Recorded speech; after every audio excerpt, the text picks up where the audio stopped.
Here is Colonel Doug McGregor, a former senior advisor to the Secretary of Defense. Thank you for joining us. Why do you think Putin is doing this? What is his end game? Well, Vladimir Putin is carrying through on something that he's been warning us about, at least for the last 15 years, which is that he will not tolerate U.S. forces or their missiles on his borders, much as we would not tolerate Russian troops and missiles in Cuba. And we ignored him, and he finally acted. He was not going to allow Ukraine under any circumstances to join NATO. And what's happened now is that the battle in eastern Ukraine is really almost over. All the Ukrainian troops there have been largely surrounded and cut off. You have a concentration down in the southeast of 30 to 40,000 of them. And if they don't surrender within the next 24 hours, I suspect that the Russians will ultimately annihilate them. That's why Zelensky is meeting with Putin's representatives right now. The game is over.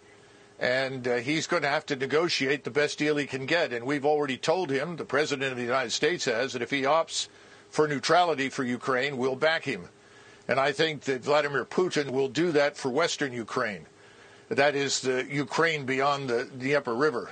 But behind it in the east, where he is now, I'm not sure what he has planned there, whether he forms another republic, annexes it into Russia, because historically it has been Russian. But the territory west of Ukraine is not. He knows that, and he's happy to live with that as a neutral state.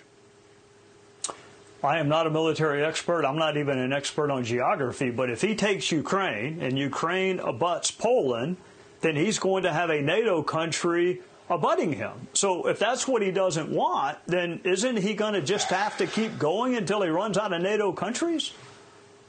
I guess I should say it again. He has no interest in crossing the Dnieper and heading west to the Polish border. I think you're going to find from these negotiations he's quite willing to neutralize that territory on the Austrian or the Finnish model. Right now, Russia already touches Estonia and part of Latvia. White Russia, of course, touches Lithuania. He's not interested in going to war with us, and he has an army that's too small for that purpose. And he knows it. His economy is smaller than that of South Korea's. So this is not something that he's looking for. We are imputing to him things that he does not want to do in our usual effort to demonize him and his country. We need to remember that Ukraine is fourth from the bottom of 158 countries in the world as corrupt. Russia is perhaps 3 or 4 places above them.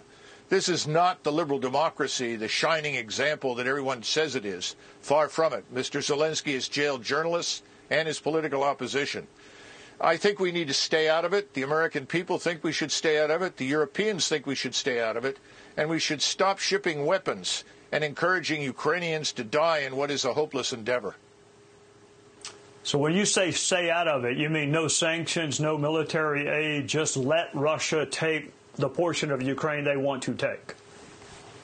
Yes, absolutely. I see no reason why we should fight with the Russians over something that they have been talking about for years. We simply chose to ignore it. And more important, the population there is indistinguishable from their own.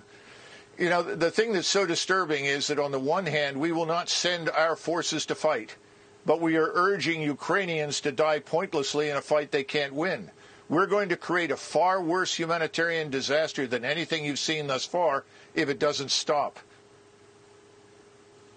Thank you for joining us.